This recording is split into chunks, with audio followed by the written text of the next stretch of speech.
Hey everybody, welcome back to the channel. You're at the Cryptopolitan, your one-stop shop for all news when it comes to cryptocurrency and blockchain technology. I'm your host, Satoshi Shawn. Glad you're here. If it's your first time here, please hit the subscribe button and the bell for notifications. We try to get out videos to you every day, as well as a weekend report, which is what this is. No matter what, please crush the like button. Really helps us out. And if you leave a comment, I'd appreciate it. I'll definitely answer you and talk to you. Enjoy interacting with y'all. Let's jump into what is going on. One is very important. I wanted to go over this. A U.S. senator has come out in favor of Libra and is backing it. Huge, huge deal. The United States government has made it very clear with several of the senators that are completely against cryptocurrency, and most everyone is against Libra. They wrote a very strong public letter. Who was it? Brown and Schatz. Yeah. Senators Brown and Schatz wrote a letter threatening. The letter wasn't that threatening. It was a little threatening. But then, like, rumors and things that the head of Facebook Libra put out, that there were strong threats to these companies behind the scenes.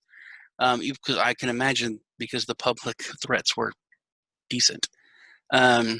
So MasterCard and Visa and PayPal, they all bowed out. But now Senator Mike Rounds has come out. He sent a letter to the Anchorage Trust Company encouraging their struggle and told them to persevere. So this is a big deal. Number one, because he's a U.S. senator, it's a Republican senator, but he's not your run-of-the-mill senator.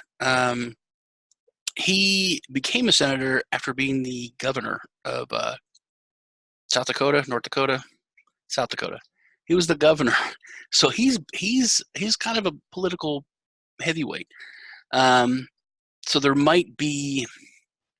I've been saying the whole time, Facebook is gearing up to fight, and they might have some allies within the U.S. government. So it's just, I'm really excited to see this thing play out. It's gonna be fun. But I thought that was pretty cool that there are several elements in the U.S. government that are starting to kind of take sides. And I think the dollar is just going to crumble, man. It's so obvious.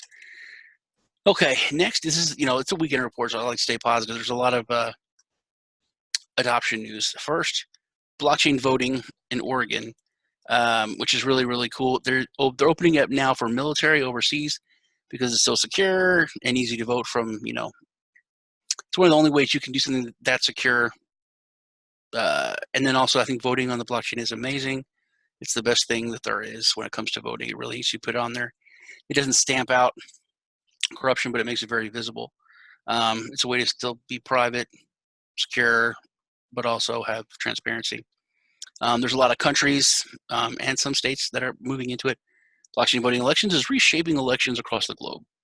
And the latest two Oregon counties are enabling overseas. They're jumping on the bandwagon, basically. Pretty cool. Awesome for adoption.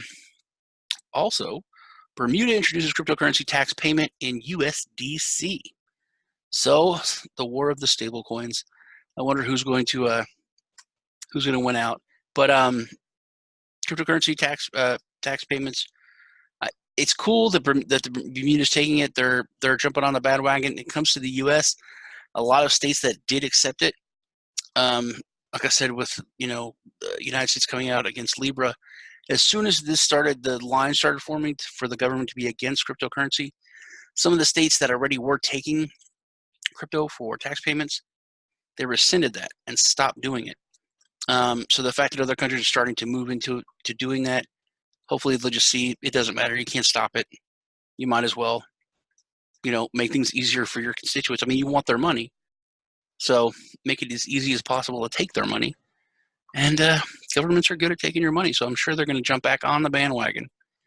Last, you may not have known this, but there was a trial program for a global token. The top 28 companies made the global token trial a success. Now, they say companies, a little bit misleading because it's not just companies. Also was the U.S. Bank, the National Bank of Canada, the Raiffeisen Bank, and Deutsche Bank. So there was central banks involved in this. Everything went great on what they used it for in their trial. And now, remarkably, the U.S. and the Central Bank of Canada are looking at issuing digital currencies, which I talked about I think the last report that Canada is. The U.S. has been, I talked about earlier this week or last week. So I'm sure that's one of the main reasons that they found that it could be used, and it was a success on the trial run. That is about it for the weekend report. Hope you all have a great weekend. I'm Satoshi Sean. Thanks for stopping by the Cryptopolitan. Y'all take care, and I'll see you in the next video.